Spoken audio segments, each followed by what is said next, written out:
Hello my students, welcome back my YouTube channel JSSC for physics fundamentals of electronics engineering VEC 101 201 जो second semester में देखेगा उसका 201 हो जाएगा। मोस्ट इंपॉर्टेंट क्वेश्चन यूनिट 1 के, इसके बाहर कुछ नहीं।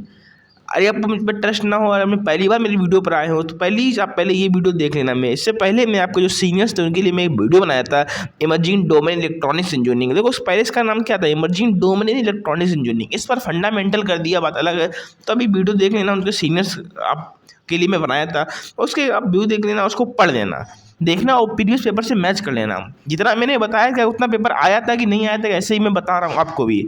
आप मैच कर लेना एक बार पेपर, प्रीवियस पेपर उठाकर इस वीडियो से, तो आपको पता चल जाएगा कि JSSC और फिजिक्स का पेपर कितना फंसता है कितना नहीं फंसता है, ये आप जान जाएंगे। आपको कोई भी डाउट नहीं होगा इस केस में। यदि आपको ट्रस्ट नहीं है तो पहली बार वीडियो पे आए हैं तो उसके लिए आपको ये करना पड़ेगा। यदि आपको फिर भी ट्रस्ट ना हो तो आपका जो CT होगा, जो आपका सेशनल होगा, तो उसमें मेरे क्वेश्चन जो मैं बता रहा हूँ उसको मैच कर लेना। यदि क्वेश्चन फंस जाए आपके तो बस वीडियो को लाइक कर देना, शेयर कर देना और सब्सक्राइब कर देना, बस इतना मैं कहता हूँ और कुछ नहीं आपसे कहता हूँ। ठीक है, देखो स्टार्ट करते हैं। आपका नेम भी चेंज हो गया, कोड भी चेंज हो गया, बट सिलेबस नहीं चेंज हुआ है। जो यूनिट 1 का जो सिलेबस है वही सिलेबस है, कोई इसमें चेंजमेंट नहीं हुआ है। बस एक टॉपिक यहाँ से हटा दिया है, LCD को रिमूव कर दिया। जो बैक केयर वाले पेपर, जो बैक केयर स्टूडेंट्स हो, जो बैक पेपर जिसका हो वो भी देख सकता है वीडियो, क्योंकि सिलेबस कोई चेंज नहीं हुआ, उसके लिए भी इंपॉर्टेंट क्वेश्चन सेम ही होंगे। ठीक है, वो भी इस वीडियो को देख सकता है, बस उसको एक्स्ट्रा टॉपिक पढ़ना पड़ेगा LCD।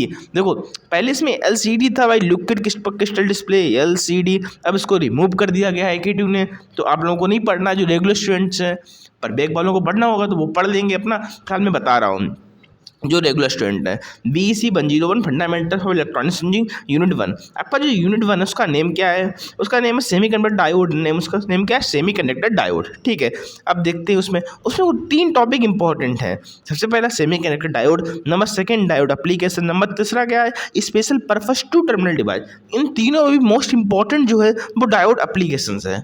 मैं आपके लिए इंपॉर्टेंट क्वेश्चंस लाया हूँ, अभी आपको बता दे रहा हूँ क्या क्या यूनिट में नया ऐड हुआ क्या नहीं ऐड हुआ, ये मैं समझा दे रहा हूँ आपको। ठीक है, तो इसमें डायोड एप्लीकेशन जो आपका है ये मोस्ट इंपॉर्टेंट टॉपिक है आपका। इन 3 टॉपिक में से डायोड एप्लीकेशन, पूरा जो यूनिट आपका जो है वो इसी पर बेस है, डायोड एप्लीकेशन पर। यदि आपने कॉलेज में पढ़ा होगा, अपने CT देखा होगा, अपने सेशनल दिया होगा, CT बंद दिया होगा, तो उसमें यूनिट 1 पूछा गया होगा ना, तो आपने देखा होगा भाई इसमें सबसे ज़्यादा टॉपिक, इससे सबसे ज़्यादा क्वेश्चन आए होंगे डायोड एप्लीकेशन से।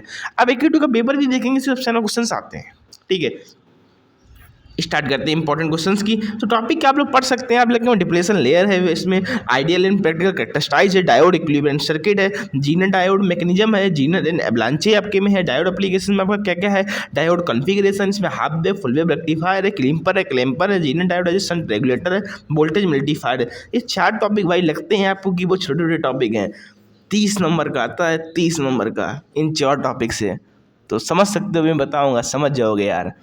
ठीक है, अभी आप लोग तो नए हो, अभी आप देख रहे होगे। देखो फिर LED आपका है, फोटो डायोड आपका है, वेक्टर डायोड है, टनल डायोड। इसमें ओनली वेक्टर डायोड ही इंपॉर्टेंट है।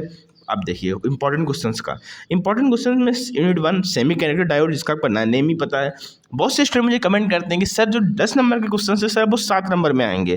देखो यार, ऐसा मेरे पास कोई ऑफिशियल नोटिस नहीं है पहली बात, या होगा तो मैं देख नहीं पाया, मुझे पता नहीं है। इसलिए यदि आपको लगता है आपके 7 नंबर क्वेश्चन आ रहा है, आपका एग्जाम पेपर 70 नंबर का आ रहा है, तो 7 नंबर क्वेश्चन वही होंगे, उनका मार्किंग आपका कम कर दिया जाएगा। ठीक है, तो आप लोग डाउट मत हुई, AKTU फर्स्ट स्टूडेंट के लिए बता रहा हूँ ये। यदि बहुत स्टूडेंट कमेंट कर रहे हैं, वैसे मुझे नहीं लगता ऐसा है, पर लग रहा है उनको, तो उनको बता दे रहा हूँ भाई, जो 10 नंबर क्वेश्चन है भाई 7 नंबर क्वेश्चन हो जाएगा, कोई चेंजमेंट नहीं इसमें होगा, पेपर में क्वेश्चन सेम रहेंगे। ठीक है, तो सबसे पहला मैं लिखा भी हूँ डायोड एप्लीकेशन। तो डायोड एप्लीकेशन में पहले भी का 4 टॉपिक, रेक्टिफायर है, नंबर 2 क्लैंपर क्लीपर है, नंबर 3 वोल्टेज मल्टीप्लायर है। तो आपके 3 टॉपिक यहाँ पर मैं लिया हूँ। पहला टॉपिक रेक्टिफायर, इसको क्या लिखा हूँ 100%।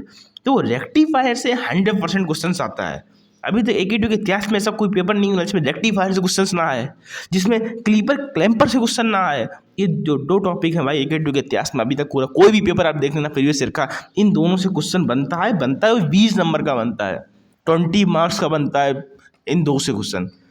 बहुत लोग इलेक्ट्रॉनिक्स को डर समझते रहे और मेरा बैक ना इलेक्ट्रॉनिक्स में आ जाए, बहुत लोगों का बैक लगा होता है, क्लियर नहीं कर पाते हैं वो लोग। इलेक्ट्रॉनिक्स स्कोरिंग सब्जेक्ट होता है, आप जाने तो।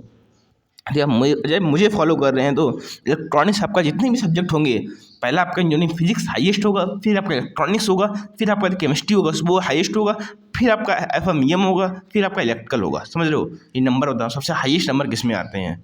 सबसे ज़्यादा हाईएस्ट नंबर फिजिक्स में आते हैं, फिर आते हैं इलेक्ट्रॉनिक्स में। समझ रहे हो, मुझे फॉलो करते तो आपके ऐसे ही नंबर आएंगे। सबसे हाईएस्ट नंबर फिजिक्स में होगा, फिर इलेक्ट्रॉनिक्स में होगा, फिर इलेक्ट्रिकल में होगा, एफएमईएम में होगा, फिर इसके बाद आपका आता है इलेक्ट्रिकल में। इलेक्ट्रिकल थोड़ा आप जानते हो न्यूमेरिकल जाना होता है। तो पहला पार्ट होगा रेक्टिफायर। क्या था रेक्टिफायर? तो रेक्टिफायर से अधिकतर थ्योरी क्वेश्चंस आता है, थ्योरी क्वेश्चंस आता है, न्यूमेरिकल भी आता है। देखो आपको कॉन्सेप्ट क्लियर करने, कॉन्सेप्ट क्लियर करने के लिए आपको न्यूमेरिकल पता होना चाहिए। अब एक न्यूमेरिकल लगाएंगे तो कॉन्सेप्ट क्लियर हो जाएगा। यहाँ पर मैं न्यूमेरिकल कोई भी नहीं लूँगा, पर आपको लगाना है, ठीक है। इसमें देखो half wave, full wave, full wave को ब्रिज रेक्टिफायर, इसमें ब्रिज रेक्टिफायर ही पूछेगा, फिर हाफ वेव पूछ देगा, ठीक है। इन दोनों का थ्योरी पूछेगा आपसे, या फिर आपसे जब भी पूछेगा कि डिफाइन द ब्रिज रेक्टिफायर, तो उसके साथ साथ उसकी IRMS वैल्यू पूछ देगा कि root mean square current value बताइएगा, उसकी डायरेक्ट करंट बताइएगा, वोल्टेज में डायरेक्ट करंट बताइएगा, डायरेक्ट वोल्टेज बताइएगा, रिपल फैक्टर आपसे पूछ देगा, आपसे पीक इनवर्स फैक्टर पूछ देगा, आपसे एफिशिएंसी पूछ देगा। जब भी आपसे पूछेगा उसके साथ ही टर्म ऐड कर देता है, ठीक है। आपसे हाफ वेव पूछेगा तो आपसे ये टर्म ऐड कर देगा। यदि आपसे फुल वेव, यदि आपसे ब्रिज रेक्टिफायर पूछेगा तो आपसे पूछेगा रिपल फैक्टर की बात, define ripple factor and ripple factor की वैल्यू बताओ इसके लिए। आपसे पीक इनवर्स फैक्टर पूछेगा, आपसे सारे पूछ सकता है। तो 10 नंबर में क्वेश्चन यहाँ से बनता है। न्यूमेरिकल क्वेश्चन की चांस कम होता है, थ्योरी क्वेश्चन का चांस यहाँ से 100% होता है, पर ऐसा नहीं न्यूमेरिकल आता नहीं, न्यूमेरिकल यहाँ से भी आता है, ठीक है। तो इसको आप देख लेना। इसके बाद नेक्स्ट टॉपिक आपका आता है क्लेम्पर क्लीपर। कितना छोटा लिखा हूँ देख रहे हो, इस टॉपिक को कितना छोटा लिखा हूँ देख रहे हो, सिर्फ इतना किया हूँ 100%। यहाँ से 10 नंबर का आपका आनी आता है। एक ही इतिहास में कोई पेपर नहीं होगा कि ये यहाँ से क्वेश्चन ना है। वो आता क्या है न्यूमेरिकल 100% है। क्लेम्पर क्लीपर से न्यूमेरिकल आता ही आता है, आपको तैयार करना पड़ेगा। अब सर को कौन सा न्यूमेरिकल आएगा, मुझसे अब ये बात कहेंगे तो भाई डायग्राम चेंज करेगा। अरे मैं आपको मतलब कि आउटपुट इनपुट से आपको कोई दिया कैरेक्टरिस्टिक दे रहा हूँ तो उसमें इन्वर्ट कर सकता है। तो वो क्वेश्चंस लगाना आना चाहिए, आपको कॉन्सेप्ट पता होना चाहिए। क्वेश्चंस का कॉन्सेप्ट यदि पता है तो कोई भी क्वेश्चन दे देगा, आप लगा लेंगे। समझ गए ना। तो आपको क्लेम्पर क्लीपर से न्यूमेरिकल आएगा, आप पूछेगा सर कौन सा न्यूमेरिकल आएगा, तो भाई आप लगा लीजिए। आपके क्वांटम में जो क्वेश्चन दिया आप उन्हें लगा लीजिएगा, ठीक है। आप उन्हें लगा लेंगे तब भी आपका 10 नंबर का क्वेश्चन हो जाएगा, ठीक है। आप अपने कॉन्सेप्ट बना लीजिएगा, आपको पता होना चाहिए कैसे लगता है, कॉन्सेप्ट पता होना चाहिए। क्वेश्चन कैसा भी दिया आप लगा लेंगे। तो मैं बता दिया हूँ भाई। और बहुत लोग गलती करते हैं कि न्यूमेरिकल लगाते नहीं है। मेरे बताने के बावजूद भी न्यूमेरिकल नहीं लिया तो थ्योरी वाला आ जाएगा, पास कर लेंगे। न्यूमेरिकल क्वेश्चन इलेक्ट्रॉनिक्स इलेक्ट्रिकल में बहुत इंपॉर्टेंट होता है। 30 नंबर का न्यूमेरिकल आएगा भाई इलेक्ट्रॉनिक्स से। इलेक्ट्रिकल से जो 50-70 नंबर का न्यूमेरिकल आता है उसमें आप नहीं लगाओ तो फेल हो जाओगे। तो 2 सब्जेक्ट ऐसे उसमें न्यूमेरिकल लगाना होता है, इलेक्ट्रॉनिक्स इलेक्ट्रिकल, ठीक है। इलेक्ट्रॉनिक्स में न्यूमेरिकल लगाना पड़ेगा आपको। तो भाई यहाँ से 100% न्यूमेरिकल आता है, यहाँ से भी न्यूमेरिकल बन सकता है। थ्योरी वाले पार्ट 100% चांस है, ऐसे थ्योरी वाला पार्ट आता है। नेक्स्ट आपसे लेते हैं वोल्टेज मल्टीप्लायर। देखो इसका आने का चांस कम होता है। जब इन दोनों से क्वेश्चन बन जाता है फिर इससे क्वेश्चन नहीं बनता है। यदि रेक्टिफायर से क्वेश्चन नहीं बनेगा तो इससे क्वेश्चन बनेगा वोल्टेज मल्टीप्लायर से। ये क्वेश्चन नहीं बनना है, इसको कोई नहीं रोक पाया आज तक अभी तक, पर इसको रोक पाया है। इस क्वेश्चन को रोका है तो इसने रोका है, वोल्टेज मल्टीप्लायर ने। यदि रेक्टिफायर आपसे नहीं पूछेगा, रेक्टिफायर नहीं पूछो तब भी आपसे 2 नंबर में पूछ देगा रिपल फैक्टर क्या होता है। आप इसको पढ़ोगे तो कुछ ना कुछ फायदा होगा, इसमें फायदा ना हो, फायदा तो होगा कुछ ना कुछ, ठीक है। अब देखो जब भी वो क्वेश्चन नहीं पूछेगा तो आपसे ये क्वेश्चन पूछ देगा। आपसे कौन सा क्वेश्चन पूछेगा, वोल्टेज मल्टीप्लायर। तो वोल्टेज मल्टीप्लायर में क्या होता है भाई, इससे भी थ्योरी आता है। न्यूमेरिकल का उम्मीद मत करना, थ्योरी आपका आएगा। आपसे ये पूछ देगा भाई फुल वेव वोल्टेज, डबलर पूछ देगा या फिर ट्रिपलर पूछ देगा। आपको ट्रिपल आना चाहिए, डबलर आप निकाल ही लेंगे, ट्रिपल बनाएंगे 3m करके 2bm करके होता है। तो आप उसको जब प्रूव करते हैं ना तो उसका डेरिवेशन आपको पता होना चाहिए, जिससे उसको फाइंड करते हैं, कैसे उसमें KVL लगाते हैं, ऐसे उसके में करंट वैल्यू निकालते हैं, आपको पता होना चाहिए। तो ट्रिपल पता होगा, डबलर अपने आप में आ जाएगा, ठीक है। तो ट्रिपल डबलर आप याद कर लीजिएगा, याद कर लीजिए, आपको पढ़ लेना, उसको लर्न कर लेना, और डायग्राम भी आपको पता होना चाहिए। 10 नंबर में आपको क्वेश्चन मिलता है, ठीक है। जैसे देखो यहाँ से न्यूमेरिकल आता है, मैं देख रहा हूँ कितना न्यूमेरिकल टॉपिक आ रहा है भाई।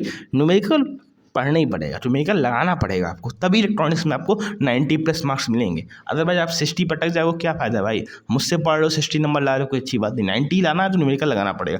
जीना डायोड, इन 3 topic, voltage regulation with fixed supply voltage and load, voltage regulation with variable supply voltage, voltage regulation with variable load, इन 3 से भाई एक न्यूमेरिकल आता ही आता है जीना डायोड का। जब भी जीना डायोड का न्यूमेरिकल बनेगा तो इन 3 से रिलेटेड बनेगा, इन तीनों में से किसी एक पे आएगा, और किसी पर जीना डायोड का न्यूमेरिकल नहीं आएगा। आपको जब जीना डायोड का न्यूमेरिकल लगाते हैं तो आपने देखा होगा इन तीनों से जब आपका CT दिया होगा न्यूमेरिकल आया होगा तो पहले वाले से आया होगा, फिर सेकेंड वाले से, फिर थर्ड वाले से।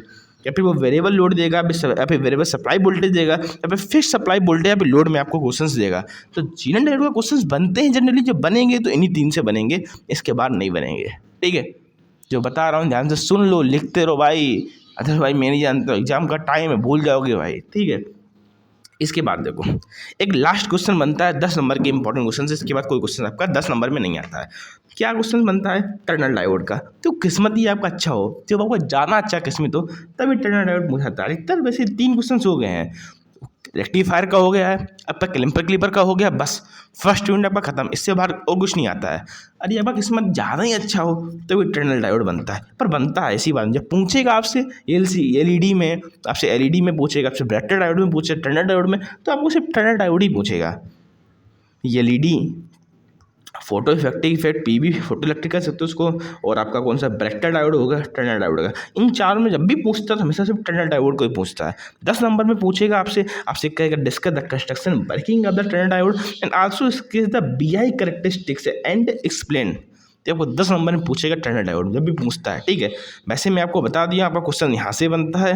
ये 20 नंबर का आपका कंफर्म हो जाएगा, 10 नंबर का आपका, तो 20 नंबर का ऊपर कंफर्म हो जाएगा, 10 नंबर आपका जब भी जीएनएल डायोड का न्यूमेरिकल बनता है, चांस कम होता, बनेगा इन 3 टॉपिक से बनेगा, तो आपको पता होना चाहिए। ठीक है, और आपका ये भी सेक्शन सी में क्वेश्चन बन सकता है। ठीक है, इसके बाद आते हैं 2 मार्क्स इंपॉर्टेंट क्वेश्चन का। ठीक है, 10 मार्क्स से इतने इंपॉर्टेंट क्वेश्चन, इसके अलावा आपको कुछ नहीं पढ़ना है। ठीक है, देखो 2 मार्क्स से क्या क्या इंपॉर्टेंट क्वेश्चन है, आप देख रहे हो भाई कितना मेहनत कर रहा हूँ आप लोगों के लिए, जबकि मेरा इनसे कोई मतलब नहीं है भाई। इसको मुझे एक 1 वीक लग गया पूरे इंपॉर्टेंट क्वेश्चन को, कोई इलेक्ट्रॉनिक्स के काफ़ी गहन स्टडी में इस पर किया था यार, कैसे क्या होता, कैसे क्वेश्चन आते, कैसे जीएनएल डायोड में किस टॉपिक पे क्वेश्चन बन रहे हैं, कैसे क्लिपर क्वेश्चन बन रहे हैं, ये मैं बहुत स्टडी किया, तब मैं इसमें लिखा हूँ 100%। पर आप लोग वीडियो को लाइक ही नहीं करते हैं, लाइक कर दिया करो, चैनल को सब्सक्राइब कर दिया करो यार। ठीक है, अब देखो 2 मार्क्स इंपॉर्टेंट क्वेश्चन की बात करते हैं। तो 2 मार्क्स इंपॉर्टेंट क्वेश्चन में क्या है, सबसे पहला ही आपका देखो लग रहा है मोस्ट इंपॉर्टेंट क्वेश्चन है depletion layer P junction diode. Generally आपसे पूछ देगा depletion layer P junction diode, 2 number में जनरली क्वेश्चन बनता है, ये क्वेश्चन बनता ही बनता है। या फिर आइडियल डायोड की पूछ देगा, या फिर प्रैक्टिकल डायोड की बीआई कैरेक्टरिस्टिक्स पूछ देगा पी जंक्शन डायोड के। आइडियल के केस में क्या होता है, आइडियल के केस में शायद ऐसे होता है, मुझे ध्यान तो भी नहीं, ऐसे होता है, और प्रैक्टिकल के केस में क्या होता है, ऐसे करके आता है, ऐसे निकलता है।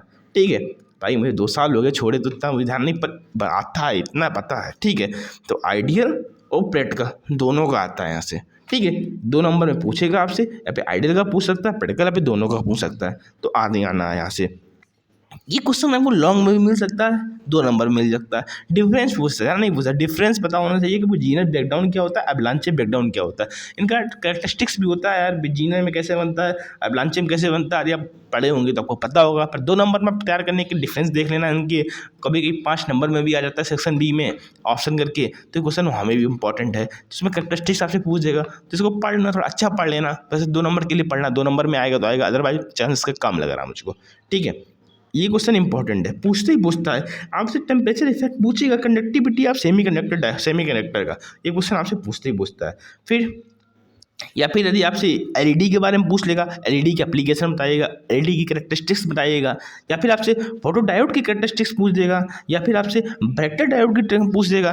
तो वो इन तीनों से आपसे एक क्वेश्चन पूछ देता है, एलईडी का कैरेक्टरिस्टिक बताइएगा, या फोटो डायोड का कैरेक्टरिस्टिक बताइएगा, ब्राइटर डायोड का बता दीजिएगा, टर्नल डायोड का पूछेगा, 10 नंबर पूछेगा, दरबार पूछेगा नहीं आपसे। ठीक है, तो कैरेक्टरिस्टिक्स पता होनी चाहिए, बीआई कैरेक्टरिस्टिक्स, आपको उसके एप्लीकेशन बताना चाहिए, पूछ सकते हैं एलईडी के कोई 2 एप्लीकेशन बताइएगा, फोटो डायोड के एप्लीकेशन बताइएगा, बैटरी डायोड का एप्लीकेशन बताइएगा, तो यहाँ से जनरली क्वेश्चन बन जाते हैं। तो ये है यूनिट बन के मोस्ट इंपॉर्टेंट क्वेश्चन जो मैं आपको बता दिया हूँ। अब आपको जितना मैं बताऊँ इसके बाद एक भी क्वेश्चन नहीं पढ़ने की आवश्यकता है, कोई भी नीड नहीं है। यहाँ से आएगा पेपर, अरे एक भी क्वेश्चन आपको यहाँ से नहीं जाएगा, एक भी क्वेश्चन बाहर नहीं होगा। मैं फिर से कह रहा हूँ, इतना में 2 नंबर होता है, इतने आपको पढ़ना है, इतना आपको 10 नंबर में पढ़ना है। फिर से कह रहा हूँ, न्यूमेरिकल भाई आपको लगाना ही पड़ेगा, न्यूमेरिकल, इसका भी न्यूमेरिकल और इसका भी न्यूमेरिकल। यहाँ 3 टॉपिक इनका आपको न्यूमेरिकल लगाना पड़ेगा। जीएनएल डायोड पे आपको न्यूमेरिकल लगाना पड़ेगा, एक क्लिपर तो 100% न्यूमेरिकल लगाना पड़ेगा, इस पर भी आपको न्यूमेरिकल लगा लेना। वैसे मैं नहीं कहता हूँ, एक टाइम मिले तो इस पर लगा लेना, वैसे चांस कम है इस पर न्यूमेरिकल आने के। ठीक है, फिर से मैं कह रहा हूँ भाई, ध्यान से पढ़ना, न्यूमेरिकल लगाते रहना। बहुत से स्टूडेंट मुझे कमेंट करते हैं सर न्यूमेरिकल में नहीं लगा के जाता हूँ, न्यूमेरिकल नहीं लगाओगे, पहले कह रहा हूँ इलेक्ट्रॉनिक्स में और इलेक्ट्रिकल में न्यूमेरिकल का बेटा ज़्यादा होता है। इलेक्ट्रॉनिक्स में 30 नंबर का न्यूमेरिकल आपको करना होता है भाई, जो आपको ऑप्शनल में देगा। सेक्शन सी में आपको 20 नंबर का न्यूमेरिकल आता है, सेक्शन सी में आपको 10 नंबर का न्यूमेरिकल आता है, एक ऑपरेशन एम्पलीफायर से न्यूमेरिकल आता है, तो न्यूमेरिकल लगाना पड़ेगा। ठीक है, तो होप आपको वीडियो अच्छी लगी हो यार, इतना आपके लिए चिल्लाया हूँ, आपको बताया हूँ, समझाया हूँ, पूरा अपना एक्सपीरियंस दिया हूँ। तो वीडियो को लाइक कर देना, चैनल को सब्सक्राइब कर देना और वीडियो को शेयर कर देना अपने दोस्तों में। तो होप आपसे ऐसी उम्मीद रहेगी मुझे। तो थैंक यू, जय हिंद, जय भारत।